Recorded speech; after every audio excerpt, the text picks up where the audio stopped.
Welcome to Business News and Other Shit. I'm Amr. What's up, y'all? We about to have episode 49. Gonna be a fun time. We got Lancey, the comedian. We got Jeff Glenner, the real estate gangster. We got Yahya and John Dolder on the millennial gangster front. Lancey. Yes. I have a promise to make to you. All right. I'm going to start with a promise to you. All right. I hereby, and you're here to witness this, Jeff, Yahya, and John. I hereby agree. I hereby promise to refrain from any Mississippi jokes, KKK jokes, or white supremacy jokes that have to do with people wearing hoodies. How are we going to fill this hour? This has been the majority of the hours I've been on this. That's my this problem podcast. when you come on is I go straight into fucking racism, reverse racism. I just lump you in with me. me. That was John Dolder with me. You consider, what do you mean? Like, you're from Ohio. Is the Klan active in Ohio? Oh yeah, it's very active in the Appalachian foothills. All right, don't lie. Have you ever been to a Klan meeting? No, but have you been invited? My dad did show me a picture of like my great aunt in a Klan uniform. I would have thought, I've never seen a woman in a KKK meeting. I love how I'm saying it as if I've been to a meeting before. Right, that's what I was wondering. You wouldn't know. They're just dressed up. Yeah, right. Yeah, I mean, you wouldn't know. Yeah, my it's grandma. like it's like Clayton Bigsby in the Chappelle Show. Have you guys seen that? Clayton Bigsby, yeah. the black white supremacist who he's black, but no one knew he's black because he's always wearing the hoodie. Oh yeah, I love that skit. It's a great skit. What were you saying? So your great aunt was a Klan member? Yeah, on my grandma's side, like my grandma, like a couple branches over, like all of them were part of the Ohio part of the Klan. Damn. And there's like old like photos from the 20s and 30s. John, do you think at any level that being in your lineage has seeped down into you ancestrally some way? You mean I'm like okay, what I'm trying to say is, are you racist? Not genetically. Racist. No, I mean like it's in my genes to be racist. I mean, no, that's not what I'm asking. But I guess what I'm saying is, you know, like that ends up being the talk of the kitchen table a lot. And I would imagine, like in those families, does that spill or bleed into like later generations? I think it fizzled out over the generations because my grandpa, he grew up in the Depression and like came of age in World War II, like collect scrap metal, like for fun. Him and his like siblings used to go down to the train yard, and whenever like one of the coal trains from the coal company came through, there would be a curve near his house, and like the coal would be so filled all the way to the top, and when it going around the curve, a little bit would fall out onto the track, so they would run down and grab the coal in the wintertime, and then watch out for like the rail security so they don't beat the crap out of them. Stealing. And then run back and then use it to heat their homes. Like that was in the late 30s. John, I'm not gonna lie to you. At some point, I'm gonna get to like something about white supremacy and the Ku Klux Klan. I found out more. That comes later. Oh, later. I hope not. Yeah. All right. So you're basically saying it fizzled out. What about you, Lancey? Like, have you ever been exposed to that when you were growing up in Mississippi? Not much. I saw a few Confederate flags around. I've heard about that. Yeah. But I really, I don't recall much Klan activity, right, that I could see. Well, I mean, good. I'm sure it's around. You know, it's for sure. You know, like he said, in Ohio, places you wouldn't suspect. So you know it's down in Mississippi in places, but yeah, it was relatively. Anyway, Jeff, welcome to the show. We got 20 minutes of Klan talk to kick off. Rename the podcast. Yeah. Klan news and other shit. Yeah. So I hereby promise to. I love how I made the promise, and then, that was like literally what we talked about for 10 minutes. Right. Jeez, wow. Yeah. All right, we'll make sure to edit all that out. No. What's up? So let's have some. So Jeff, how you doing, man? Great Yeah. to be here. It's good to have you, man. Thank you. What a fortuitous event for us to meet over text through our dear friend, our common friend Joey Cacciatore. Sure. Who's been on the show before. Love You remember Joey. right? Love Joey. Good dude. That's Great right. guy. You were here when Joey was He's here. a cool guy. Yeah, so there was plenty of Klan talk on that episode. Was there? I think so, at least multiple times. By Yeah, me. we did. I'm sure. Don't say we. It was me. You're like, why do you keep bringing it up, dude? Yeah. So thanks for being here, man. Great to be here. Yeah. So we'll get to you. We're gonna talk to you a little bit later, but we're gonna get to some news first. But give us a little like intro. Like, what is your line of work? What is your day to day? What do you do? Sure. I'm in real estate investment, and so we're looking for buildings, mostly existing buildings, with existing tenant base to invest in. Buildings that we think are poised for the future of the industry and where sort of real estate is going. So we have a new company. It's called JBG Property. JBG Property. Yeah, and so Does that have anything to do with your initials? yes, Jeffrey That's right, Bryan baby. Glenner. All right. And, but I get to the privilege of working with my father as well. He's Nice. he's CSG, and I said, why don't we make it CSG Property? He says, well, I'll be doing this longer than he will. So Yeah, you'll be doing this longer than he will. That's a humble father, and one who is passing the torch in a very like generative way. right. He's thinking about you. Are we still Beautiful. doing clan talk? No, we've moved on. Why? Did Passing the tiki torch. Did I say passing the torch? Passing the tiki torch. That shit. It's so. I think it's ancestrally imbued in me, John. Is what we're trying In to. you? Yeah, genetically, I'm interested in the clan. I mean, no, I'm not gonna get into. I was about to get into it again and talk about the Black Klansman, the movie, and like W. Kamau Bell, who went to. I'm not gonna talk about all that. Cool, man. That's great. So okay, so you sit, you observe the real estate market, you search for properties, you assess properties, and then you make a decision. We're going to buy that property, and you set up things like financing and investors, and you execute, you make the purchase, and then you run the property, I presume. Correct. Got Correct. Yeah, and we partner also with other real estate investment groups, and sometimes 1 + 1 = 3, and there's some Right, some synergy good maybe. relationships where we can all participate and do many more deals together. Beautiful, beautiful. Lancey, let's do some promo before we get into the show. You have some shows coming up. Right. Definitely Comedy Tub. Comedy Tub every Thursday at Chicago Joe's, Irving Park in Western. Yes. 8 p.m. 8 p.m. every Thursday. Free show. Yes. And at the beginning of next month, I've got a hot comedian on Oh, here. oh, no a way. Hot comedian. I'm picturing a Hollywood guy, maybe a New York guy. He runs a podcast What? around town. You got Joe called Rogan? Business News and other. Oh, what? And I'm other going to be shit. on your show, baby.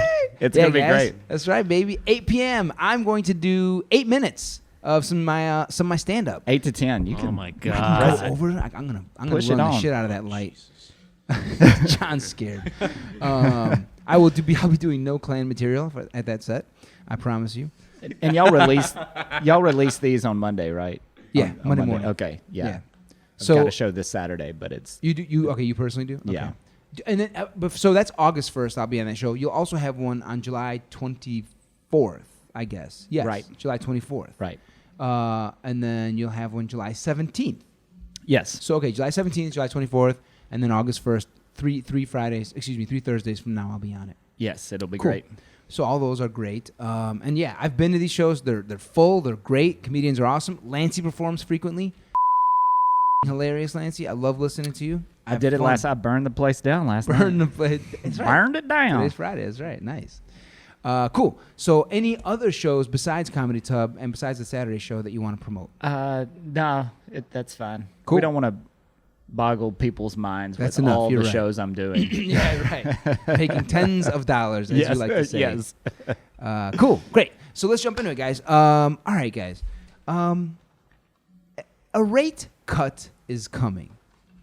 The Federal Reserve Bank of the United States of America is about to cut interest rates. Have you seen this, Jeff, in the news? Yes. You've been paying attention because in the real estate market, this is super important. Right.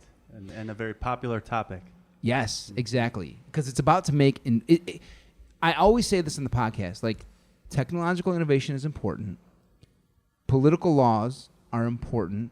The global economy is important. All these things are important to the stock market and to our economy. But there's nothing insidiously bigger than interest rates and the rate at which they're sitting at. So they're about to get cut the Federal Reserve president is a guy named Jerome Powell, JP, Jerry.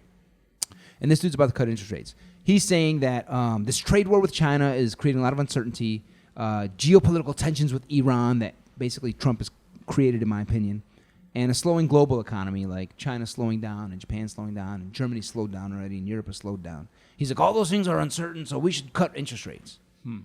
So you'd think like, well, that must mean stocks haven't been doing too well if he's getting ready to cut rates in order to boost the economy. But that's wrong. Today, rates closed at an all-time, today's stocks closed at an all-time record high. Again. Yeah, we're just making new records every day. So it's like, it boggles the mind. Like, I think like, yo, are you intentionally trying to create an even worse bubble that probably already exists in the market is what I react to. What do y'all think about that? Do you think we're walking on thin ice right now? I do. A 10-year bull market, 10-year strong economy, the way our economy is set up, it's set up to create bubbles, in my opinion. And it's hard to get around them. And instead of figuring out where the bubbles are and slowly letting the air out, I feel like they're just pumping more air into those bubbles. That's my opinion. Do you think about this stuff much, Jeff? I do, and I tend to somewhat agree. These days it seems like bigger is better as far as, a lot of different industries.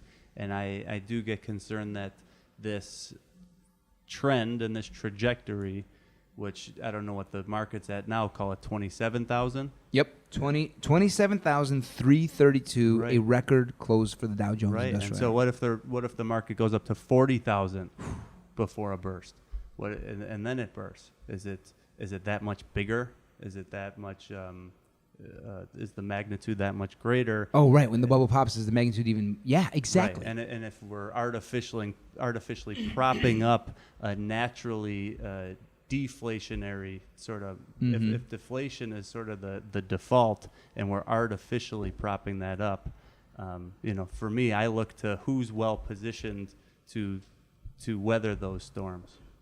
And what do you mean by that? For instance, I think a service business. Yes. Folks that sell things online, but mostly services, I think, are the goods that weather the test of time. Physical products would actually suffer more, in your opinion. Right. Yes. What's an example of that? I don't know, but it's not so much the widgets and gadgets that people are going to be running to. It's the doctor appointment. It's the therapy session. It's the service that is so needed. Right. And in this day and age, it's also interesting, and maybe we're getting ahead of ourselves, but maybe millennials, and maybe we could speak more to this, aren't collecting physical goods the same way that they once were. Totally. But maybe there's technological services that are cluttering our accounts as well. And so I'm not a millennial anymore, so you guys could speak to that. I really only just pay for like Spotify or something like that, and then I used to pay for YouTube, but it's like $16 a month for. I know that doesn't sound like much, but yeah, for like $16 a month, and I only use it like twice a week, so I'm paying like. Cancel, baby. Yeah, I canceled, and I had to fight with Apple for a whole day about. Not about your YouTube situation. Yeah, my YouTube situation. You have to go jump through a lot of hoops. Oh, you probably bought it through iTunes or something. Yeah, through iTunes, Yeah, and I had to jump through a lot of hoops. Damn. Yeah. Yeah, I think you're right, Jeff. I think services will be the absolute necessities, like doctor's appointment, therapists, and then some technology basics. As if it's like cable TV. Like it's hard to cut cable even if we're in a big recession or something. Sure. So yeah, those services, that makes sense. So Uber up. Uber. Uber's a Lyft. service. And Lyft, yeah. I mean, not in the cities. Are you saying that they would benefit, or they would? Yeah, I get think hurt? that's the ultimate service. Wow. Well, Getting I don't know around. about the ultimate service, but I would think that people would, if we had if we get to 40,000, and then the whole thing blows, and everyone's like, "Oh shit, I thought I was richer, now I'm poor." That was just a hypothetical, by the way. Yes, absolute hypothetical. We're not saying it's going to 40,000. But I think they're trying to get it to friggin' go in that direction, frankly. Right. I would think that they might jump on public transportation Right. and reduce some of that usage. But public transportation really only exists in the big cities. You know, That's true. That's true. Yeah, good point. once you get out of, the Yep. big three, really. You're not jumping on maybe any 4. trains or buses in Right. the suburbs or, exactly. Yeah. Like Kansas City. Uh, Makes sense. Weddings and funerals, those are the two things to invest in. Those are going to go on forever. Sure, weddings and funerals. Probably more funerals than weddings when you get a big bubble burst. Who the hell wants to get married? Actually, Right. maybe they do. It's like, oh, the world's going to end. All right, let's get married and have kids. Right. There's some tax benefits to marriage. That's true, right? Yeah.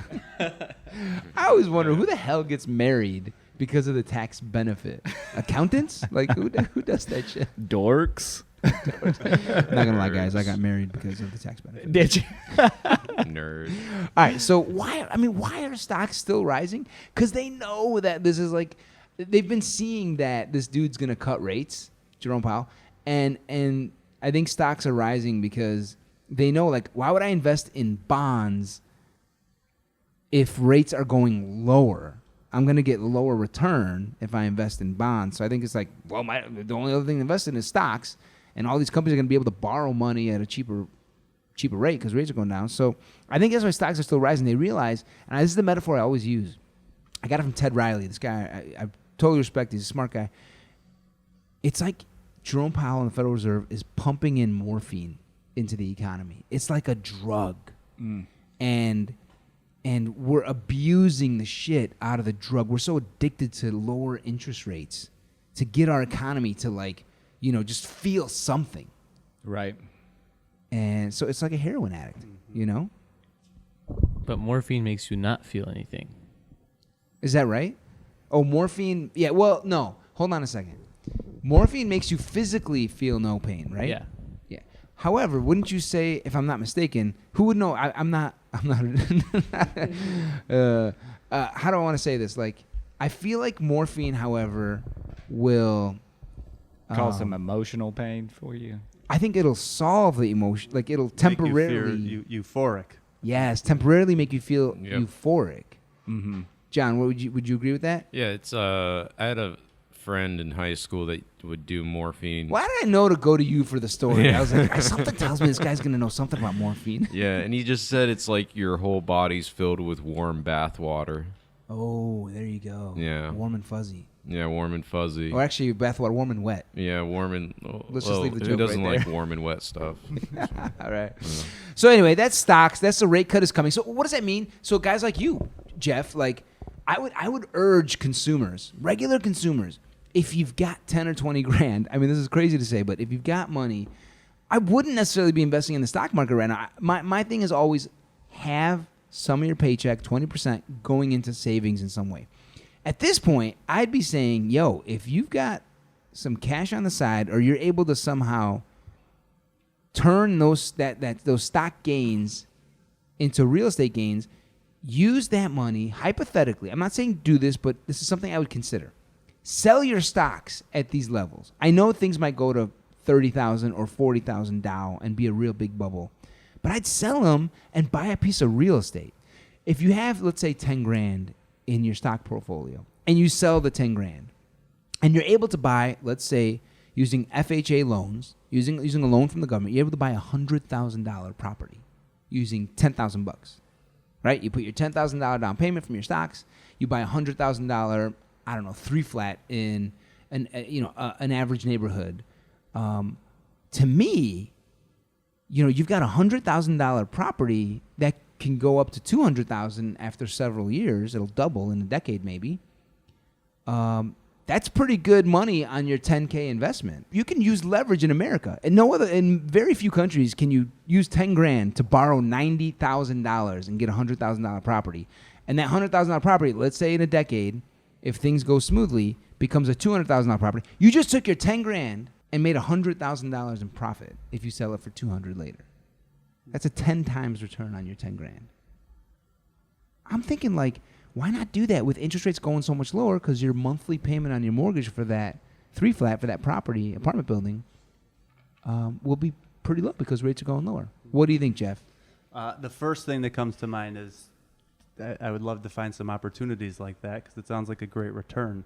I would just caution anybody to make sure that you have proper dollars set aside and allocated to carrying costs, being real estate taxes, the cost to operate a property, any slippage, that expenses that aren't going to be reimbursed by tenants, and really take a hard look to make sure that your yearly NOI, the net operating income, is actually a positive number. You're saying make sure if you've got renters in there that they're paying the rent. The rent that they're paying is going to cover things like real estate taxes, the mortgage payment, maintenance, toilets breaking. Is that what you're saying? Exactly.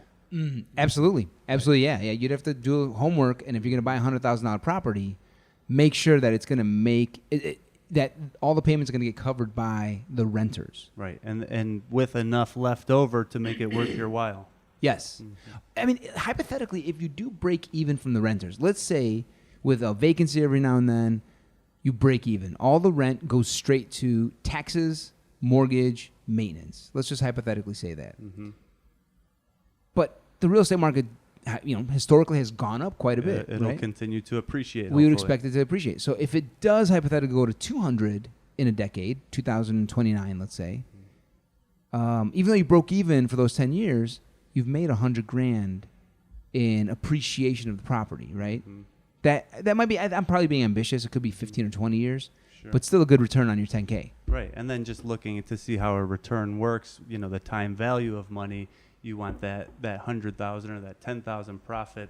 If you get it in year 1 or 2, that's more valuable than getting it in year 10. Right. So it's just with all these deals, it's a cost benefit analysis to Right. see what can you get a property for, and what do you really get for it. And we're talking money here, but there's a lot of other good that can be done with these properties, and spurring community growth, and a lot of other bottom lines besides our lining our pocketbooks. That's right. Instead of dollars, yeah. It could also be something, if it's part of your mission, a person's mission, where you buy that property and where you might make that choice, like if you're going to shop around. Sure. Good point.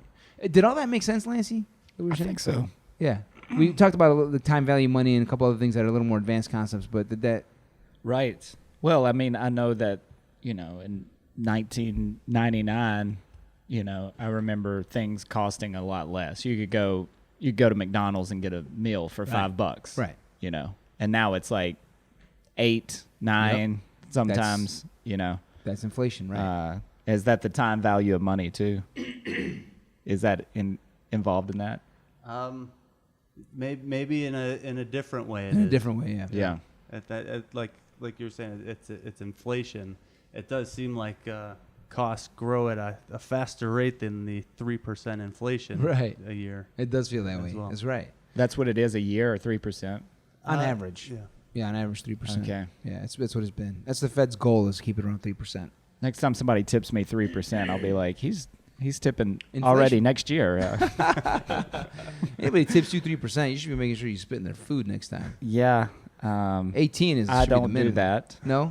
For the record. For the record. And as far as we know. Right. As far as the government knows.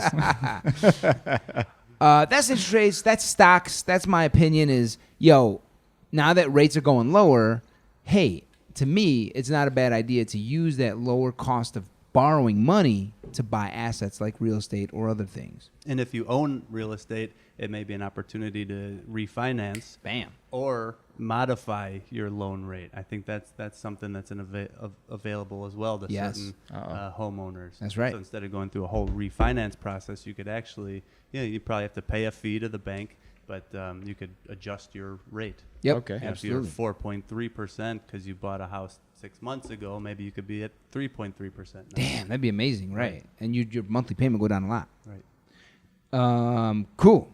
Yeah, I'm totally interested. My area right now, I live in Bucktown, but West Bucktown, like Western Armitage, where the trail is. Yeah.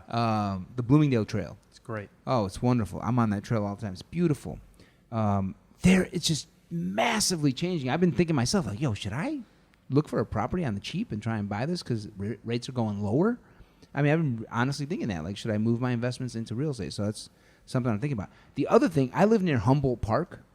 Have you guys heard about what's going on in Humboldt Park?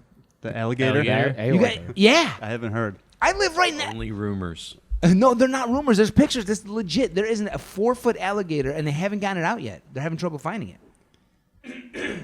I'm So the following beach that. is closed. It's a small pond or lake. It's not even the beach. It's a city park. It's not a big thing. I'm following the wrong with alligator the on Twitter. I invite Yeah. everybody to do it. You found the alligator. Yeah, alligator's tweeting from its It's paws. at Park Gator. Oh, is that right? Yeah. Some dude is actually tweeting. I like it. Nice. Did you guys hear that Nice. they've named this alligator? Oh, really? Yeah. Chance the Snapper. Yes. Chance to snap. Right, that's great. Chance the Snapper. They thought about Barack Obama. Yeah, I heard about that. Barack Barack Obama. Obama. And I heard Frank Lloyd Bite. That's kind of cheesy. Chance the Snapper totally destroys all those, right? Yeah, Chance is good. You know what I think, man? You know there's this movie coming out today, Crawl. It's about some sort of like Florida tornado, something. Oh, really? Yeah, and big waves and a girl and her dad, it's all scary.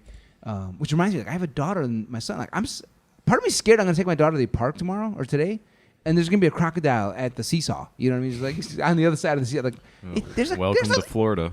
There's an alligator down the block from me, guys. It's like no lie right now. I'm worried about this. Honestly, if your daughter was the park, I'd be more afraid for the alligator. My daughter will kick that alligator's Yeah. ass. So there's a movie called Crawl, but it's about this tornado, or I think some sort of Florida storms. But the real issue is not the storms for the girl and her dad. It's that there's alligators everywhere, and so they're like running away from the alligators. And you're trying to tell me that this alligator in Humboldt Park is an accident, and it's not timed at the exact same time. It's just a promotional. It's a marketing thing, promotional man. stunt. I swear. Yeah. I mean, that's crazy. It's making national news. I saw this on the New York Times website, not on like the Tribune or Sun Times. So everyone's hearing about this. It's got to be great for Crawl. Right. I would not be surprised if that's a publicity stunt. Totally. That would be great. And Lancey, What they do taught you have the anything to do alligator- this? I don't know anything. What'd you say? Well, they taught the alligator to speak 2 words: watch, crawl. Watch Crawl. That When they catch it, it just says watch, crawl. Yeah. Just like the Coors Gator. I mean, if somebody actually owned this thing as a pet, like as a small alligator, like I can't wait to the day when they're like, like there's probably some like stoner in Humboldt Park or something. They're like, in Wicker Park or Bucktown. They're like, oh shit, dude, this thing's now like 4 feet long. It's like in a bathtub, and like, we need to take it somewhere, dude. Yeah, let's go to Humboldt That Park is and just put it definitely in what there. happened. It probably is, That right? is so what happened. Some Is that what drug you did, dealer- Lancey? I just flushed a small gator, and all this breaks It was out. 6 inches. Has anyone seen the gator? David, I've seen a couple pictures of it, and yeah, there's one dude who gets in a canoe and he looks for it, and then there's always people. This is down the block from me. There's always people standing around the pond now. They're Right. just waiting, looking for To it. get eaten. They want to get a glimpse of They it. will never get a glimpse of it. I think they have. I think if you they keep piling up around there for that reason. I'd love for that gator to just grab one of them. It's really not that big, though, right? It's 4 feet? I Not guess? really. I think it's 4 feet, but most of that's tail. Yeah. Oh yeah. You know? Yeah. The guy who friggin' knows about alligators way more than any Well, of us knows exactly yeah, how long this it's is I'd supposed like to tail. catch him, make some boots out of him. Make some gators and sell them to pimps. Yo, by the way, one last thing about this whole thing. We need to move on to business news. This is the other shit part. Yeah, which is the most. I'm not kidding you. I got the picture on my phone, which I can't use because it's taping right now. I was running on the 606 with my daughter, my son, and my wife. We were going for a run. I'm not kidding you. And out of nowhere, I just see in front of me something crawling, like an animal. I'm like, what is that? And I see like a little red thing on it. I'm like, this is a beautiful, what is this thing? I get close to it. It's a rooster. There's a rooster on the 606. We stop. We start taking pictures. I got my arm around it. My daughter's like playing with it. I'm like, Was it someone's pet rooster? I have no. It just showed up on the 606. I Someone have probably no has a idea. chicken coop in Humboldt Park and got loose. It must be. But if they're gonna eat a rooster, that's not cool. You don't eat roosters. Yeah, you do. They're cocks, dude. Yeah. Sometimes Maybe you gotta you eat cock. cocks, but I don't. Sometimes, times are tough and you gotta eat some cock. All right, let's move on. Let's go. Okay, so I did this cool thing. So I still put on an Instagram post, and I'm like, yo, hey, episode 49 coming out. Business is other shit. If you have any questions about business, hit me up. And so a dude named Bryan Reed, put out some questions. And so one thing he's like, yo, I love Little Debbie's cakes. Can I buy stock in Little Debbie? And so I'm like, oh, that's a good question. Let me look it up. And Bryan, if you're listening, which he's probably not, the answer is no. You cannot buy stock in Little Debbie's, even though they're killing it for the last 50 years. A company called McKee Foods Corporation is a private company.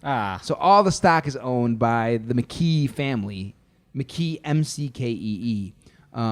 So if you can get on 23andMe and say that you're part of the McKee family, you can get in on some of that shit. On it. There you go. Yeah. Right. What if you marry in? Does that work? My guess is that's the best move for you right now, Bryan. If you're listening, is you need to have some game and go up to what was George Bush's daughter's name? His daughter's name? Jenna. Barbara. Jenna Bush. Barbara and Jenna. Yeah. Barbara May she McKee. Rest in peace. You're such a jerk. Well, now's the perfect time to get married because interest rates are so low.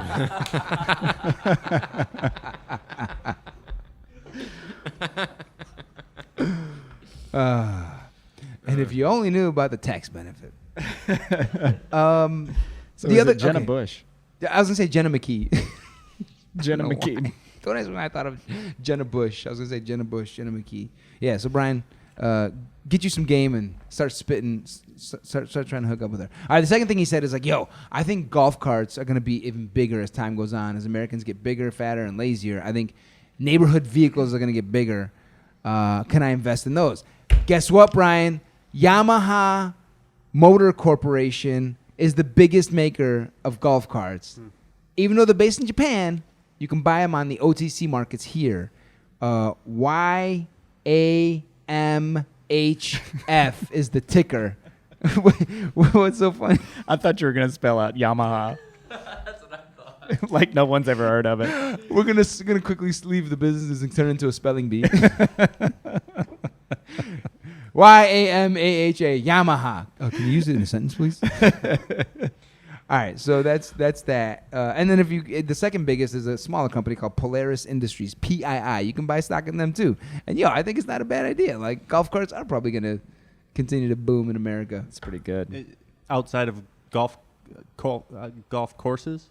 Maybe. Yeah. I mean, well, I don't know. What do you have an opinion on golf carts? I mean, where's the market on golf carts going, Jeff? Tell us. I don't know. I think golf courses are, continuing to see challenges. Oh, is that we're right? We're seeing a lot of scooters around the city and a lot of scooters. Electric modes of transportation, which it's probably a tough investment as well. Yeah, you're right. But that's true, dude. There are electric scooters everywhere now, and that shit's only getting bigger. Neighborhood vehicles is exploding. It feels like. Right. So I think he's right, actually. Like, I think Yamaha doesn't just make golf carts. They probably use that electric technology for all these other things we're seeing. Motorcycles, all that stuff. Pianos, they make. That's right. The keyboards. I don't know if that's Yamaha Motor Corporation though. Are they in any way together? I'm sure you didn't research that much on this question. I'm sorry, I didn't. I'm not gonna lie. I'm sure there's something in Japanese that explains it all. Yeah, I'm sure.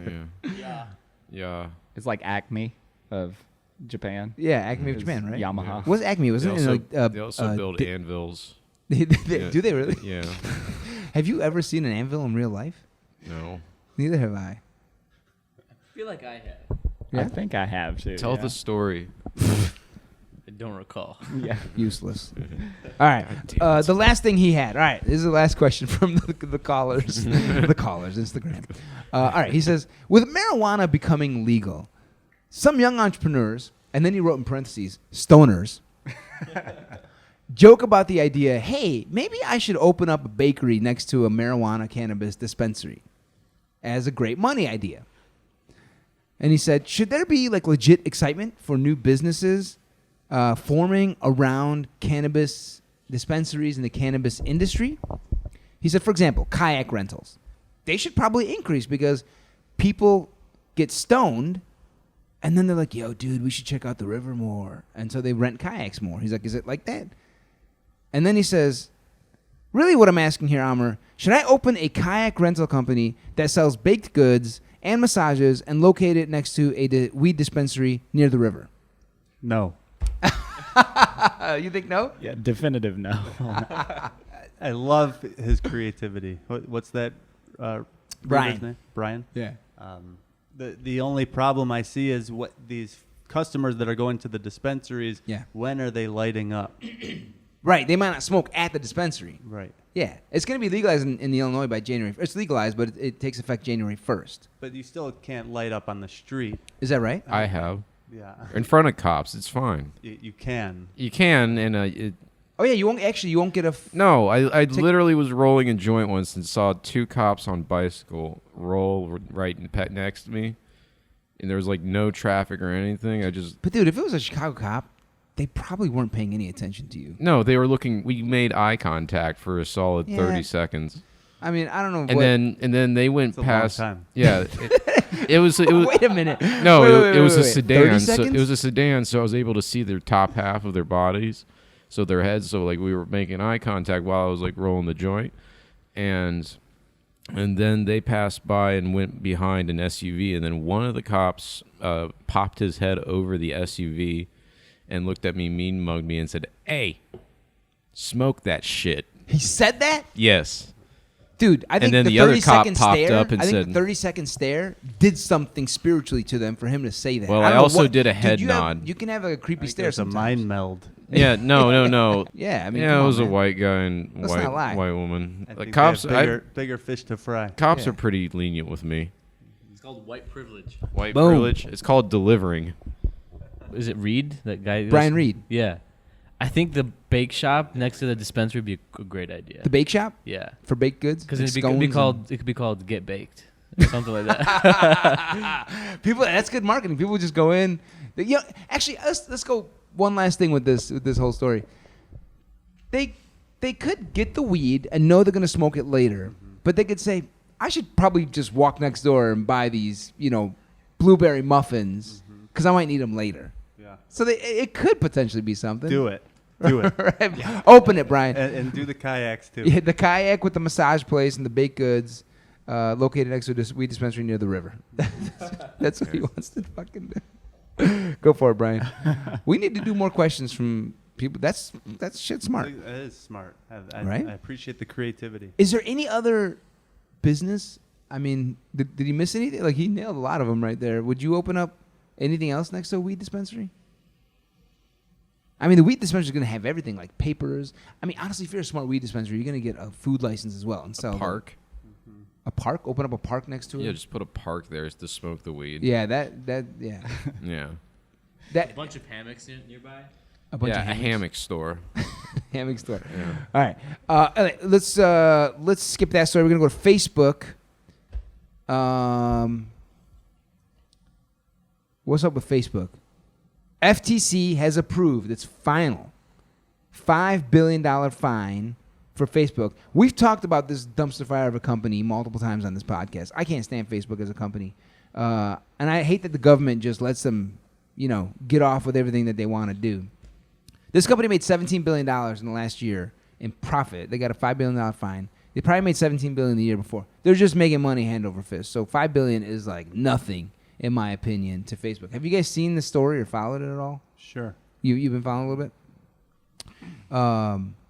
Yeah, man. I think this is the equivalent of John Dolder getting a ticket from the cops for his headlights being off. It's Absolutely. like a $50 ticket. That's what this is for Facebook. Yeah. Like Mark Zuckerberg is going to wipe his ass with the appeal or with the whatever appeal. Whatever Facebook's obviously driving drunk right now. totally. Driving drunk Totally. with his headlights off. They got personal private information on 2 billion human beings in the world. Most Americans who are on it. And then they sell it to Russians or Cambridge Analytica or whatever so that they can profile us and give us the exact memes that'll make us click or brainwash our mind. What? I love the idea of funding memes.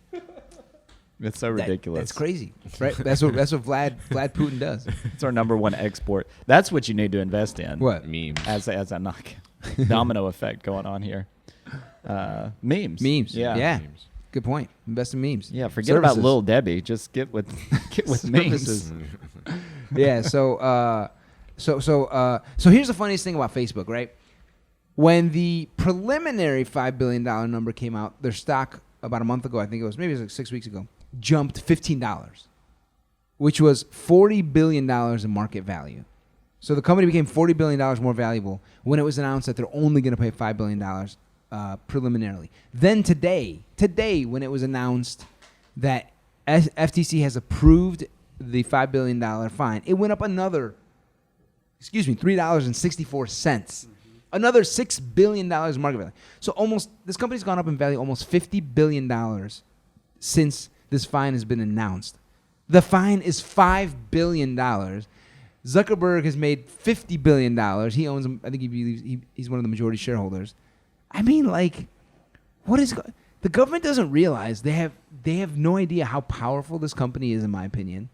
They have no idea how to find these people or slap them on the wrist or penalize them. They need to be stepping in there and putting restrictions, in my opinion, on Facebook. I mean, it's like a win-win. The government gets money, and Facebook made money off of it. Yeah. Yeah. I mean, it's crazy. Who loses? John Dolder. That's who loses. Your Facebook account. They're selling your shit to all the Russians. Yeah, no one can see my Facebook account. Why are you off Facebook? Yeah, I don't have anything funny to say for that. So All right, let's leave it there. Yeah. All right. We talked about that. The alligator. Hopefully I see him later tonight when I go home. I'll tell you what. Let's talk to Jeff. Great. What's up, Jeff? Jeff G. So, all right. So you are now on your own. You own a company called JBG Property. What did you do before that? Sure. I've been in the commercial real estate industry for over 13 years now. Okay. I know you wouldn't think it from looking at me. No, you look like you're 21. John Dolder looks older than you. Yeah, and I'm 22. Thank you. But I've gotten some great experience with a couple big name. Time out. I'm going to interrupt you before you announce the name of the companies you worked for. This guy is a new father, by the way, guys. Yeah. Woohoo! Yes, thank you. 7-week-old baby. Right. It's actually my biggest accomplishment. to That's date. right, brother. No joke. Right. Seriously, that's true for me too, guys. Having 2 kids and being married, and the fact that she's still with me with the kids, huge accomplishment. Right. Absolutely massive. Because if I had to live with me, I'd throw all my shit out. I wouldn't even put it in the luggage. I'd throw all that shit off the balcony and be like, get out of here. Right. But my wife is amazing. So congrats, man. That's huge. Thank you. Is it a boy or girl? A boy. Gabriel was born end of May. Beautiful. So, yeah, just a lot of blessings. Congratulations. Thank you. Okay, so you had the blessing or the luck to work at some previous companies to learn? Yeah, a couple companies in the Chicago area. Got some great real estate experience.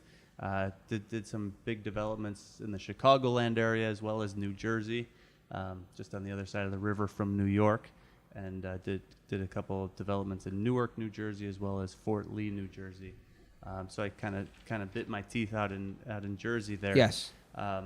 Back home here in Chicago, glad to be looking at some exciting opportunities. Were you living area. over there? No, I've been in Chicago the whole time. But just taking day trips a Yes. couple times a month, and so it's good to be back home full time.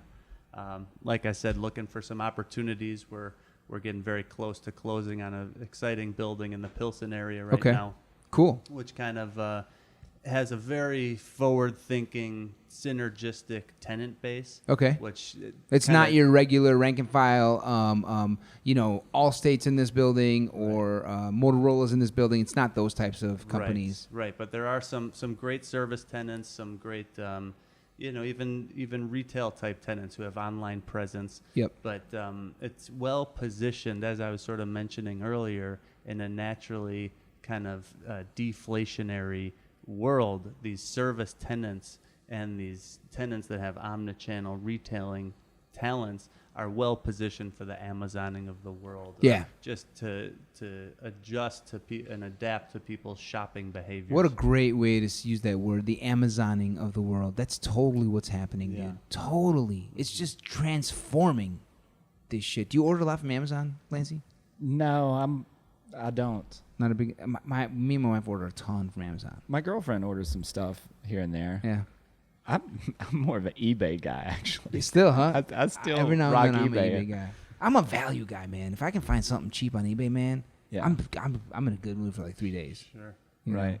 But to go back a step before we get into the Amazoning, when you worked for these companies, what did you do? What was your day to day? How take us through the life, a day in the life of a real estate developer? Yeah, sure. So I spent a lot of time talking to area brokers. Area brokers, You guys know, who are guys listing who- properties. Yeah, who represent property owners. Also talking to property owners and, looking at the tax maps and online and identifying properties, in that case, to buy with the thought of developing them. Oh, you would know, it be land or would it be land and building? land and building, or building with a development component for a phase 2. So all sorts of different combinations of those. And land itself sometimes too, right? Yeah, Just land. sometimes land itself, but that was more of a, back in the go-go days in the early 2000s, folks are, not doing those greenfield sites anymore, sort of in the suburbs, but, there's a push for more urban, dense development. And so that's sort of what we're focused on now. But on a day-to-day, I would be negotiating with landowners to purchase their properties, doing the financial analysis to determine what we can pay, Right. determining what can be built on this property, working closely with the municipalities to get the approvals. Right, once we- because you can't just do whatever you want. Depends Right. on zoning, all that stuff. Exactly. So we had Okay. to see sort of what was allowable Right. per zoning, and then kind of back into what we can afford to pay for a property. Usually it's not quite as much as a landowner or property owner would want. Of course. But So you would basically zone in on you'd search the tax maps, you'd search the brokers, you're like, oh, this one looks kind of good. Maybe we can do something with this one. You'd run the numbers and be like, all right, with all these tenants here, and if we build it this way and we get these people in here, we can make whatever, $1 million a year off that for the next 5 years. Okay, that's $5 million or something like that. We'll make over the next 5 years. We'll pay a fraction of that. We'll pay $4 million or $3 million or $2 million. That's super simple, but is that kind of the basic idea? sure. Okay. Yeah, and so we would talk with a lot of different stakeholders along the way, from the banks who are lending us money Right. to sort of equity investors who Now, are. would you also be on the financing side? Yes. Okay, so Yeah, you were doing it all. Yeah, I wasn't leading that charge, but certainly it was a pretty lean group, and a lot of people were involved throughout the process. And being a development guy, you sort of are there from the conceptual stages all the way to the fruition of the buildings actually being built. I had the privilege of heading the leasing department at my previous employer, and so I learned how to interface with the tenants who are all the leaseholders of the property, and negotiate leases with them, and hear sort of what their hot buttons are. And renters, tenants don't want to pay as much rent as the landlord wants, ideally. And I'm so- picturing, Jeff, you're the total type of guy. I'm picturing you being the guy like, Yeah, pay me my rent, bitch. yeah, Was that you? Totally, right? a little bit. You got to pound the table every once in a while. Anybody ever do that to you, Lancey, for rent? Or do you pay him? Jeff did that to Oh, me. Jeff once. did that? He kicked me out of a place. Yeah, it's just business. Yeah. No, nothing personal. Nothing personal. No, So, no so offense taken. you ran the leasing office as well and did basically worked with the tenants to make sure they're happy and all that stuff. Right. Or shake them down. Right. And so now I'm in a position where, with all this great experience that I've had over the last decade plus, now what do I do with that? Okay, let me pause you there. So to the extent you're willing to share, like when I hear real estate developer, dude building buildings, finding tenants, negotiating with the municipality, the city of Newark or whatever, your city of Chicago, get this zoning, I'm picturing like Donald Trump. That's what he did, right? He's a real estate developer. He did all those types of things. And so I'm picturing, real estate developers are usually super rich. So, Jeff, you're super rich, right? I'm super rich with a lot of love and passion. Beautiful. But maybe the other sort of successes will follow as well. Okay. Okay, so you're saying, hey, I'm not Donald Trump rich. No, well, I don't know. I haven't seen his That's tax true. return. Actually, truth be told, that dude loses so much money through depreciation that like he's probably we're all probably richer than him. No, but what you're saying is like, I got a ton of experience. I wasn't the guy owning the real estate development company. I was working for the real estate development company. It doesn't mean you were earning like profits from this from the ventures or the developments you were doing. Is that right? Right, and maybe I had a percentage point here and there, but that's correct. More I as was a lower guy on the totem I pole. was a salaried employee, and now we have our own company, and so Guys. maybe we're on the path to realizing some of those You returns. now. you heard it here first. Business news. You're already nodding. Lancey, you know it, right? What's going on here? What do you see? He's the big dog now, Right? He's We're in the early stages. This is we're planting the seeds, baby. This is great. Yeah. Yeah, Man. I love it. But I don't want to lose sight of the fact, and I sort of alluded to it, that real estate, any investments, they don't mean anything, and the money means nothing if you can't enjoy your life. And so no matter what you're doing, make sure that you're passionate about it. I worked for 10 years on some buildings, and I had a lot of great experience, but I wasn't passionate about those projects. And now we're in a position to do things that we are passionate about, partner with the communities, meet the other, neighborhood stakeholders, and really, do well and do good. And that doing good is not to be diminished. Yeah. All right. So, man, I don't hear real estate developers.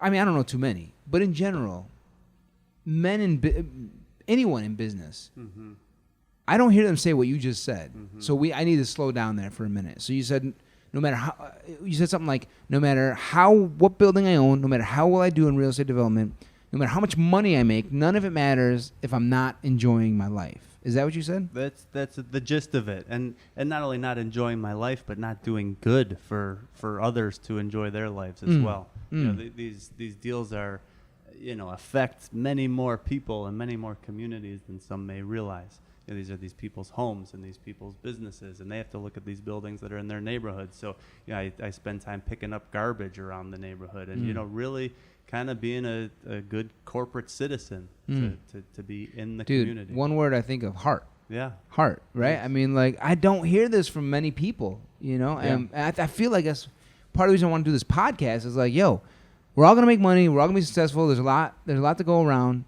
Relax, chill. Because when I was at JP Morgan, I mean, just in life in general, even today, it just feels like everyone's on edge, walking on eggshells. Am I going to lose my job? Is this not going to go through? Is it? And it's like everyone's freaking out.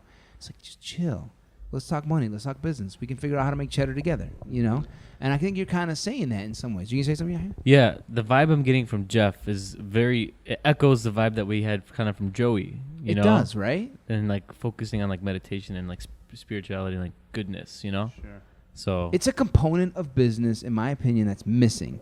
And you know what I think? Calling it here again, first time. So not only is Jeff going to be a gangster in the next 25 years, but also the following, that I do think the idea of, incorporating spirituality or goodness or wellness into business is going to take over in the next 25 years. It's going to be a big wave.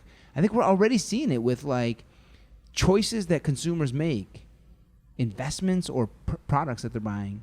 I think we're already seeing a lot of that. And so I think corporations are just going to respond to that. I think go for it. Corporations and all sorts of businesses will have to adjust to an evolving customer base, evolving resident, an evolving visitor, a patron, because people do want more and they deserve it. It's not just a financial bottom line here. And any industry, follow your heart, hone your craft, do what you're passionate about, and the money will come. And you may have to work a couple jobs in the meantime because it is make ends meet, right? It's a real thing. But now, there's keep this following your heart. Yes, great message, man. Especially from a business person, that's a great message. There's other thing you told me when we were talking earlier that you are a cranial sacral therapist. Correct. Did I get that right? Yeah, it's actually biodynamic craniosacral therapist. Okay. I wouldn't expect the business guy to be doing that on the side. So can you, in simple way, describe to us what that is? Yeah, I'm actually a craniosacral therapist who does real estate on the side, but we need to make ends meet ourselves. That's right. But biodynamic craniosacral therapy is a soft touch therapy that attunes to someone's nervous system. You are speaking Yahya's language. He needs some soft touch, right, bro? And then they can adjust themselves. Because no, manipulative, directive body worker knows the intricate levels of adjustments necessary to release tension in a specific area of the body. So all I do is hold space through touch for folks to mostly go into a more parasympathetic, restful nervous system mode. That's not Is parasympathetic like the digest the? correct. You hear about it as restful and able to do digesting. All the automatic Exactly, nervous system, rest and digest versus Right.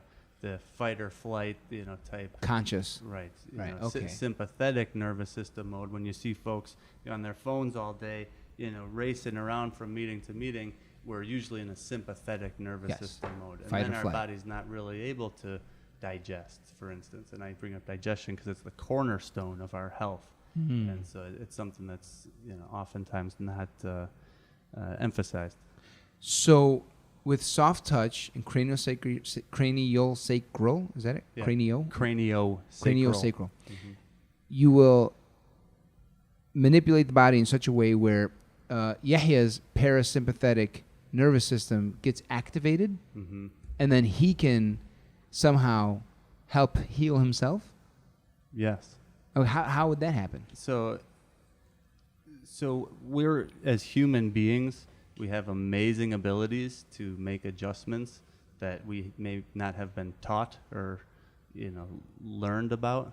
And so really any modality that gets you into a restful state, your body's probably going to respond positively to, whether it be meditation Or Jeff's voice. right, my Yeah. soft radio Totally. voice. Right? My body thanks you I'm already. Yeah, thank you. Yoga. I'm getting lost in your eyes, Jeff. Thank you. Yoga, swimming, sleeping, meditation. It's not a one-size-fits-all, but I'm just able to offer a touch therapy that folks really respond well to.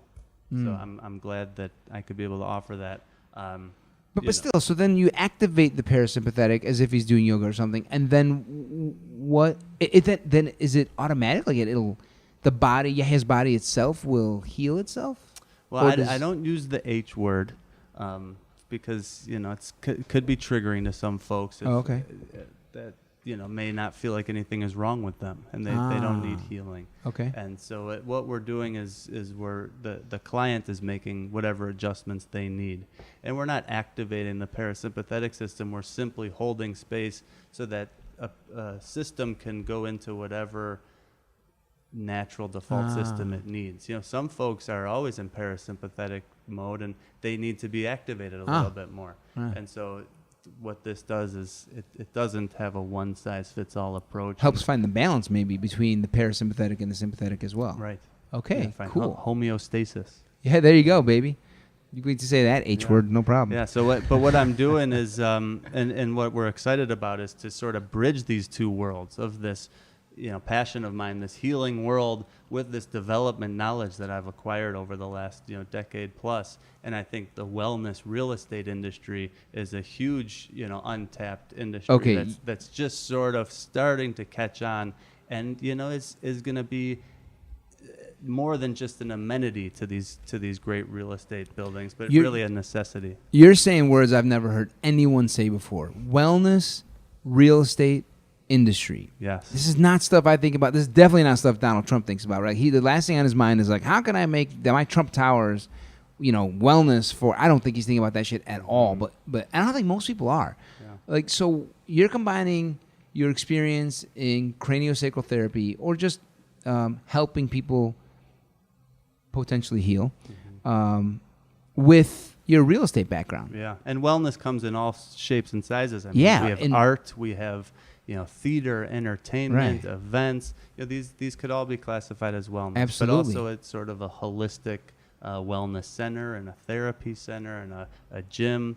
So you're saying those things in the context of real estate? Yeah. So a theater, comedy, singing, it could be a spa, it could be a massage, it could be a craniosacral therapist, it could be a regular therapist, CBT therapist. Sure.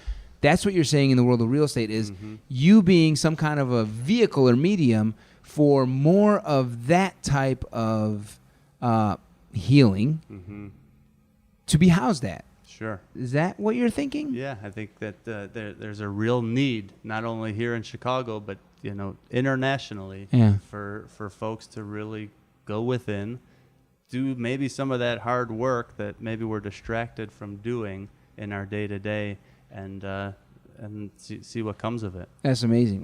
Hey, do you hear business people? Do you hear this ever, Lancey or anyone? No. It's pretty powerful, isn't it? Are you, is the layout of the actual properties part of this? In Yes. your vision? Yes, I think Okay. having artwork on the walls, having Right. plants, having beautiful spaces that are that feel good to be in, Right. is a good part Absolutely. of it. Absolutely. Yeah. Kind of like the I've seen like in some of the like Google, for instance, like Yes. they'll have like a whole floor where it's just like Yeah, I've seen it. quiet Special places colors, and swings, Right, yeah, right. extra plants and foliage. little trails you can walk down and Right. everything. Yeah, Is and I this think type of that type Sure, of and I think they're probably finding that the productivity is increased from their Right. employees, and generally when folks feel good, they want to be at their job and they want to do good. right? All right, so take us through a sample deal that you've done in the past that you I know you said your company that you worked for before. It I forgot what you said, but what I understood from you was like, hey, did they do as good as I wanted them to do? Mhm. They did fine, but I started my own place to really do the good I want to do. Yeah. But in that capacity that you had before, were there deals that you did that did fill you up, or you did feel more empowered by those deals? Yes, I think so. And the former employer, we did great. We set out with some lofty goals. We built a grocery store, anchored shopping center in a food desert within Newark. A lot of folks that were living there were doing their grocery shopping at Walgreens or other convenience stores. Yeah, food desert thing's a doing big problem in Englewood here, and Oh, yeah. it's terrible. Yeah, terrible. throughout Whole the Foods and these nation. guys and Jewel, they will never open in these areas because I think they believe economically it doesn't make sense to develop and build a grocery store there. So you guys on the real estate side found a food desert in Newark. When I hear Newark, I think of airport and I think of Sopranos. Mhm. Is that, I don't know, am I way off? Yeah, there's some other things there as well, but those are some popular Right, pop culture kind of. Uh-huh. So okay, so it's not the best of areas. I'm picturing Newark, right? It's urban. There is some struggling areas, some impoverished areas, and I think it's improving greatly to in large parts of the corporate citizens. I know Prudential is there, and some other big corporations are in Newark, and Okay. there's a lot of nice partnerships going on there. But yeah, we were involved with the ShopRite grocery store Okay. in Newark, and it's doing so well. Is that right? I think they have 23 registers, and they're at capacity, and the community's really responding. What role did you play in all this? So I was on the development side, and everything from identifying this 11-acre property to going through negotiations with the then property owner to purchase this property. On our side, we wanted to purchase it for as small a dollar amount as possible. Of course. So we have the greatest return possible.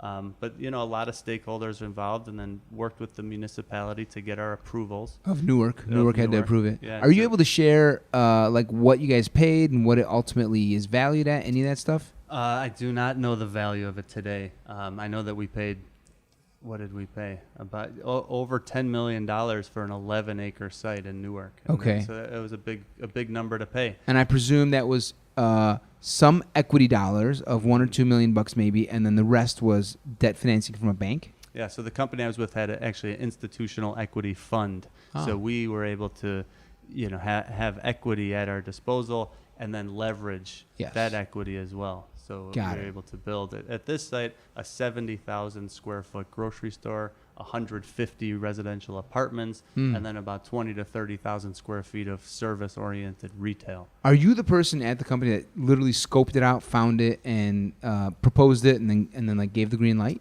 No, there was a team of us. Okay.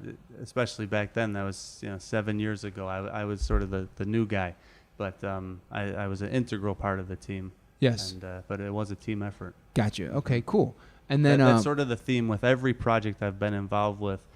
No one person can do everything, and so to understand that you're going to have to work with people right. and compromise is a key takeaway that I've learned. And sometimes you could give a little bit on the front end to know that this is going to be a good relationship long term, or you could do a lot of deals together. Right, exactly. All right, so in that negotiation, like what was that like? Very heated. Really? Oh, really? Bring us in the room. What did it, to the extent you can share? I mean, the property was owned by a group of investors, and without maybe clear leadership, and so there was a lot of opinions and a lot of passion, and they want the most for the property that they could get, and we have investors and fiduciary responsibilities to have the highest returns possible that we could have.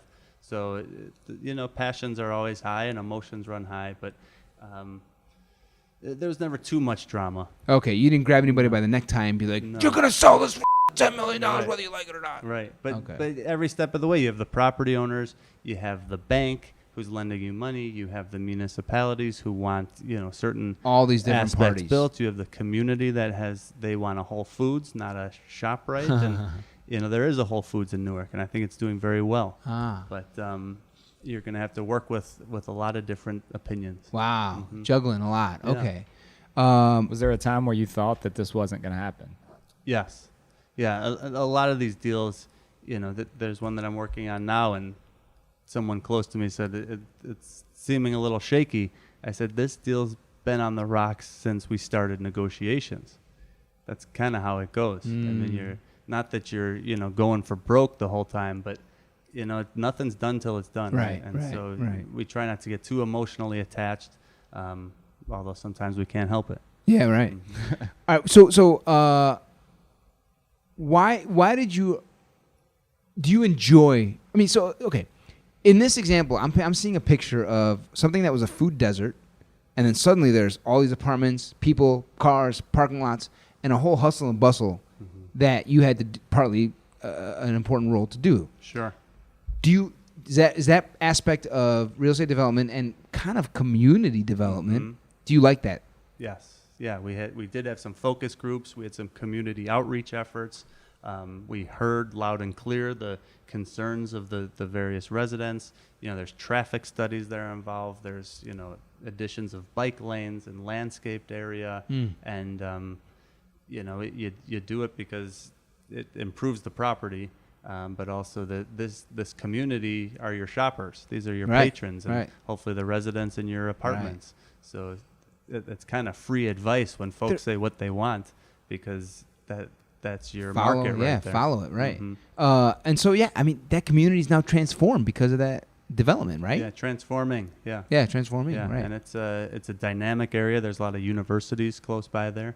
And, so it's market rate apartments, but there's a lot of students there and grad students that live there, and faculty and staff. I'm not holding you to this. No one's holding this. This is unofficial. But if you had to guess now what the value of that whole development is from the $10 million. $100 million. $100 million. Yeah. Wow.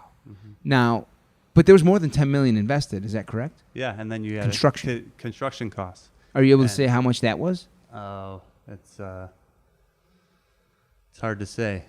You got to figure that probably $30 to $50 million to build it. 30 to 50. Yeah. So if we average it, say 40, yeah. You're looking at 40 plus 10. That's 50. Yeah. And maybe $100 million was a lofty guess. Sure. Maybe the value's not quite that high. Sure. But that's what we're talking about here. Is you can make profit, right? If all in costs were 50, 60, 70, and it's worth hypothetically 100. Even if we're wrong by a factor of 10, there's still a lot of money to be made, and the community is transforming. Hopefully. Yeah. Right. I mean, I'm picturing it's hard not to transform a community with all that getting built. That's awesome. All right. So, what inspires you to get into real estate? Originally, were you thinking along these community development lines, or was it something else? I think I graduated from college and had nothing else to do, so I said, might as well try real estate. But I learned about it growing up with my father, around the dinner table. He would always talk about his, trials and tribulations, and he made it sound fun. He actually made it seem fun, and he worked with people, and he worked with land and property, and he was traveling, and, it looked like fun. And he was always a hard worker. He still is. Again, is he like the Gordon Gekko? Do you know who that is from Wall Street? I do know who is that he is. him? Is he like the No. Donald Trump type of real estate money guy? No, not quite that cutthroat. But he's tough, but a fair guy. and really inspired me to get into the business and see how I can evolve this business and kind of do what we're passionate about. Working hand in hand with my father. He's my partner in this company, and with all his smarts and experience as well as my own, and also maybe a slightly younger vantage point and perspective, we're going after some pretty dynamic deals. Right. Awesome. Okay. Yeah, tough but fair sounds powerful, because I think what you mostly get in business is tough shit, I mean, so that's kind of powerful to hear your dad is that way, and you're learning that, I think it's hard for a lot of people, man. Yeah, it's a balance. Right. And with all these deals, there's compromise, and we got to not lose sight of the big picture. Right. What do y'all think of this guy? You guys like Jeff? Yeah. 2 thumbs up. Right? What a good dude, Great man. guy. Thanks. Great guy. Thank you. Development and healing. Amazing. Just amazing. All right, one last thought. So the big thing I'm getting from you is this idea of like, don't matter how much money you make, if you're not enjoying your life, who gives a shit about the money? I mean, that really resonates with me. I remember 2009, we were going through the financial crisis, 2008, 2009. And I remember I had one of my best years ever at JP Morgan as a banker. And I was so singularly focused on a dream. It was a number of making a certain amount of money, and I had reached it. And I distinctly remember being like, man, I'm at the front row seat of this crisis. A lot of my clients are failing. Shit is getting thrown everywhere. Lehman's failing. Bear's failing. Are we going to fail? And I was like, this is shitty. And in my personal life, I was going through a divorce. It was not easy. And yet, I singularly focused on this dream of making a certain amount of money, and I reached it, and I was like, man, yep, I got the money, but I'm not going to lie. I was the least happy I ever was in my entire life at 29 years old. I was like, this is not what I fucking want, So I say that to say, like, responding to your comment, I kind of basically acquired. At that point, I made a decision. I staked a claim. I was like, yo, this is not how I'm going to pursue dreams. These are dreams without soul. And I want to dream with soul. You know what I'm saying? I'm just losing my soul for this dream. And it sounds like you've acquired something similar, and there's just something powerful there. I remember when I talked to you before this, you had said something like, faith looks more like open hands than closed fists. That sounds good. It's great. That sounds like something I would say. Jeff Glenner, quote, faith looks more like open hands than closed fists. I mean, that's just so powerful, right? Like, is a very abundant mindset. It's a very trusting mindset, And I just don't hear that in business too much. I don't really have a question or anything. I just want to say I witnessed that in you, and I'm like, damn, I gotta speak to that. Yeah, I think you bring up a good point. It's important to realize, and you probably know better than I, how many billions of dollars change hands every day. Who am I any different than anybody else to be a recipient of some of that? Not to have a scarcity mentality of there's not enough to go around. There's plenty to go around. I'm glad to tell people about healing development. I don't need to be the only one doing it. Wellness, real estate. There's plenty of need and plenty pie to go around. That's amazing. The plenty to go around, the abundance. Yeah, man. I did very large transactions. My minimum size transactions were always $50 or $100 million. I'm like, who the hell's doing these trades for $50, $100 million? On crazy days, it was $1 billion trade I would do. That was rare, but it was occasional. It would happen. I'm like, where's this money coming from? And it really kind of imbued in my mind. Like, I really took on and absorbed. I'm like, damn, there's a lot out there, and we can all just take a breath and chill. We're gonna be okay. Sure. And so. Yeah, hearing you, a real estate developer, say that is refreshing, What do you think, Lancey? Yes. Well said. I do like that closed fist, open hands quote. That's good. Faith. That's good stuff. If you're looking for faith, right? Mm-hmm. Beautiful. It is kind of reminiscent of, the rule of improv, which is yes and, not no but. That's great. because nothing can move forward without the yes and. Right. It all just Everybody's stops gotta in do its that. tracks. Right. Yeah, that's exactly right. Yeah, because first you got to listen, and then you got to agree with it, and then add to it yourself. So, and 3 that's steps. what you're doing with your real estate. You know? Right. You're taking it from someone else, and then adding your spin to it to better society. That's right. Which is, yeah, if everybody was doing that, or at least attempting to do that, we would be in a much better place. Completely. Yeah. Completely. Full agreement. Let it be a communal effort. Right. Yeah. Beautiful, man. I love all that. This is a great conversation. It's about money and doing good. This is exactly what I want on this podcast. So thank you for being here, Jeff, with that. And by the way, the more good you do, the more money you'll make.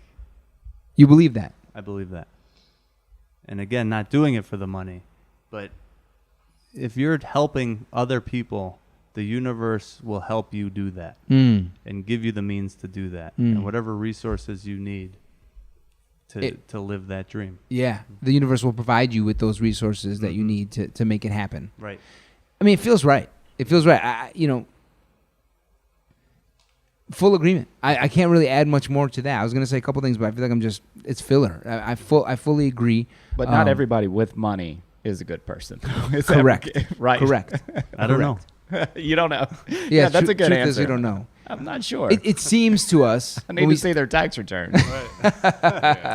It seems to us when you look at certain corporate citizens who have $1 billion or $100 million. Like you look at like a Warren Buffett and you just feel his energy, and you're like, man, this guy's one of the richest dudes in the world.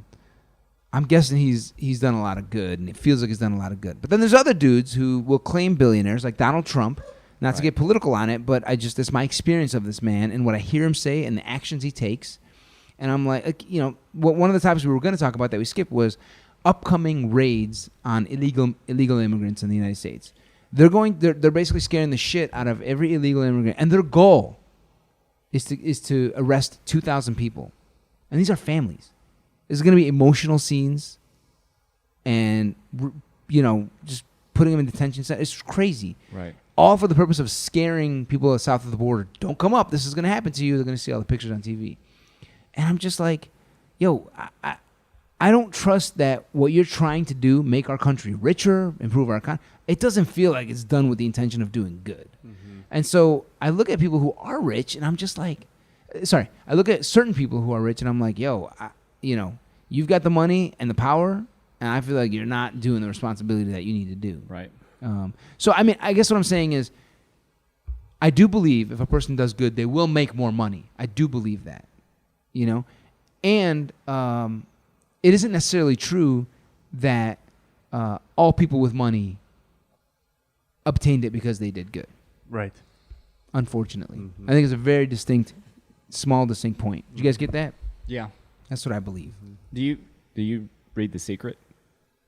I know of The Secret. I know The Secret. You know The Secret. Yeah. But did you read the book though? Yes. You did. Okay. I mean, do you subscribe to that? To the idea of it? Yeah. You do. Yeah. Because I mean that statement kind of has that built into it. Think and grow rich. There's a big gratitude component to The Secret. Right. Can you guys tell us what The Secret is? Whoever knows it really well. Well, I think to distill it down to one word was that G word, the gratitude, in my mind. But I'm open to other interpretations. Self-visualization is a big component to it too. So if I visualize a lot of money or helping a lot of people, right, it will manifest. The universe will show it to you. Yeah. And then where does gratitude come into how is gratitude related to the visualization, if at all? Right, the manifestation, the gratitude. I mean, we need to say thank you for the blessings that we get, so we get more of them. But I think to Lance's point, to have statements such as "I am successful," "I am happy," "I am wealthy," "I am loved." To speak in the present tense with strong statements such as "I am." If you get your subconscious to believe it, the universe has no choice but to make it a reality. Wow. Wow, powerful. Right. And what made you say that? Yeah, right? What made you say that based on what he was saying? Well, when he said that if you do good, then money will come. Right. And that kind of has that type of like the universe will give you this or God or whatever belief system you have. Right. It's kind of like, yeah, do what you're passionate about, and then the universe will, take care of you financially. I don't know about. I guess there are some people who are just passionate about making money itself, and I'm not sure how that works exactly. I've never been specifically passionate about money. That was Not financially necessarily. Say that again. Not financially necessarily. What do you I mean by think that? God looks out for people. God feeds you. God provides things. Like I'm broke all the time. Like I never have money, and like the past few months I've been eating out of the garbage, and it's really questioned my faith, like being hungry most of the time and just going through and feeling humiliated about it. But I find shit.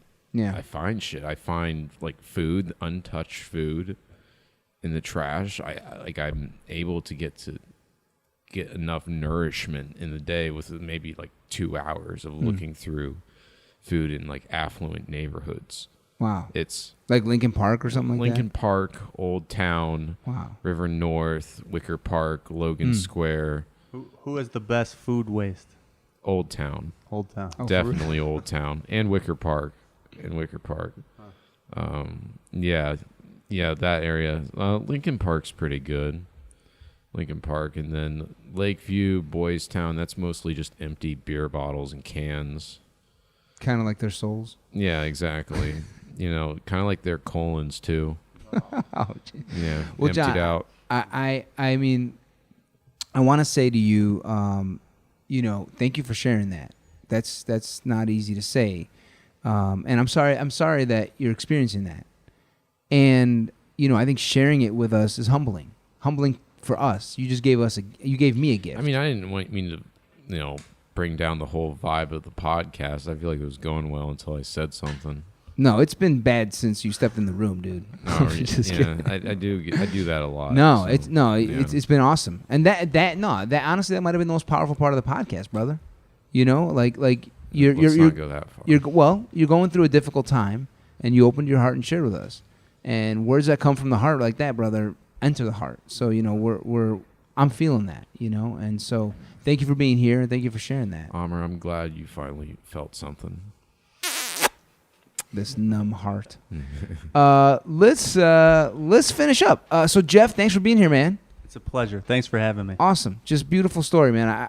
I'm calling it here first. You're going to be the real estate king of Chicago, and then about a year or two after that, real estate king of the United States of America. Thanks, but my son is the prince.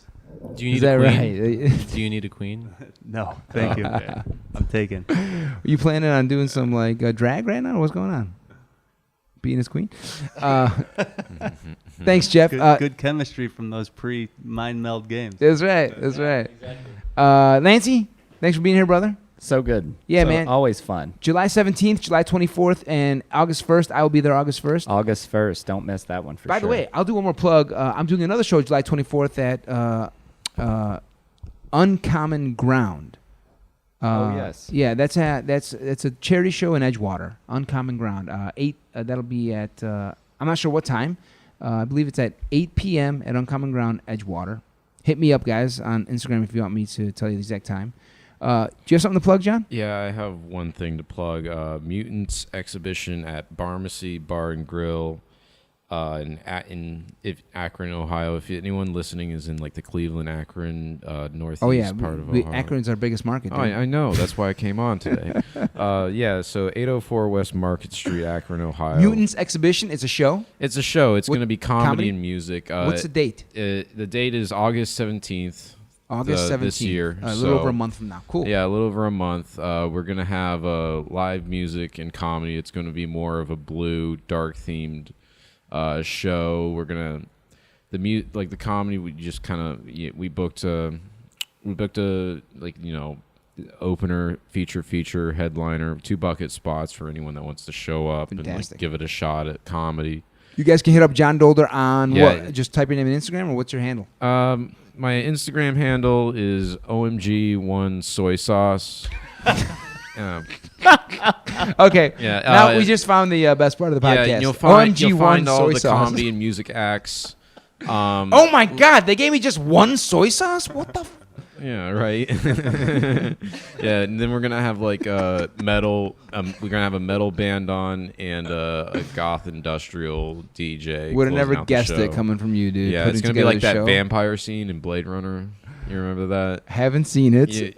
You know, but I'm when, picturing when it. they go into that like vampire club and they're like eating the person and like all that like electronic music's playing. Oh, you never seen it? Why I am haven't I seen Blade describing Runner. it to you? That's okay because like it's because you wanted me to relive the because I basically have cannibalism. poor instincts. So yeah. At least you can own it. That's called self-awareness, So brother. August 17th, if you're in the Cleveland area, feel free to come out. It's a free show.